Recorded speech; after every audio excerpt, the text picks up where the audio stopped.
I want to cry already. My story is so difficult. Growing up, my family did not have much. My mother worked, but she lost her job. She barely got enough for us to eat. There was never enough for all of us. Then one day a man came to offer us help. He offered a better place for me and my sister to stay. He told my mom that he had food. I didn't know that he had other plans. We went with him excited to have a better place to live and food to eat.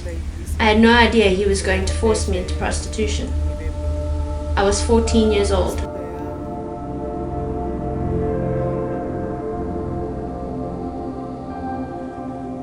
I think people will be surprised at the people who actually recruit people for trafficking, child trafficking, sex trafficking, work trafficking, whatever trafficking. I think that you'd be surprised. It's not a guy necessarily with a gun to your head saying, you will come and do this. It's people who know what people need. In a way, it's like parents often, give their children to these people in hopes that they'll be married, that they'll have a job, that they'll be able to provide again for the family, that they'll become something. They have a promise of education, promise to see the world, promise to see a city nearby. They never say what they're actually going to do. As a child, I suffered. My mom died and I didn't have food at home, and so I needed help.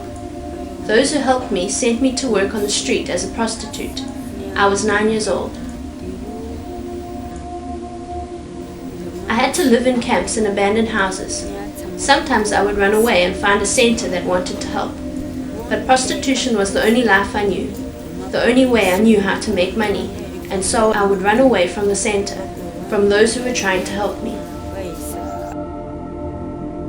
Some of the youngest kids we find being trafficked or used or abused are actually being pimped by a grandmother or a lady friend that they know, someone who looks really unassuming. She's sitting there selling oranges, or ask the kid to sell peanuts or cashews or some small thing. Then you can also molest that kid. It's the kid's for sale. So you can buy peanuts for this, or you can molest the kid for that. I was forced to the street because there wasn't food or money at home. I was forced to work there to support my family. When I was living on the street, it was like being another person, like living in another person's body. Living on the street is very violent. One of the men I was with attacked me. He picked up a rock and smashed my leg.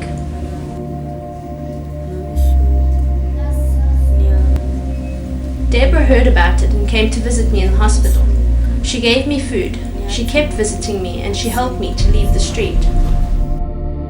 Currently we aren't targeting the perpetrators, but we are targeting the girls who need to be rescued. But we usually find them pretty traumatized, especially the youngest ones. Traumatized, sometimes unable to speak because of the things they've been through on the street, and afraid, really afraid. Deborah found me and told me, don't be despaired. There is another life. With what we can offer the girls, it's a good start. It's not everything. It depends how long the girls have been on the street, how old they are, and how affected they've been by what they've seen and what they've lived. For those who come in and they're just fresh, had no other schooling, no other training, they leave with the ability and the training in several different areas, which could be a platform for them to fly. Those who've come in at later dates and had skills and can read and write and do all these things, they're able to get jobs. But we haven't been able to do exactly what we would like to do. With Deborah's help, I got a job and was planning on working, but then I got sick and lost my job. It's hard to keep a job when you're sick. We have a lot of girls they've been very good at selling themselves, and so they do good in sales traits. And so in order for them to leave, many of them are mothers, in order for them to be a mom, go to school and do something to earn money, we need something like the selling of bras. They're able to do that on their own time.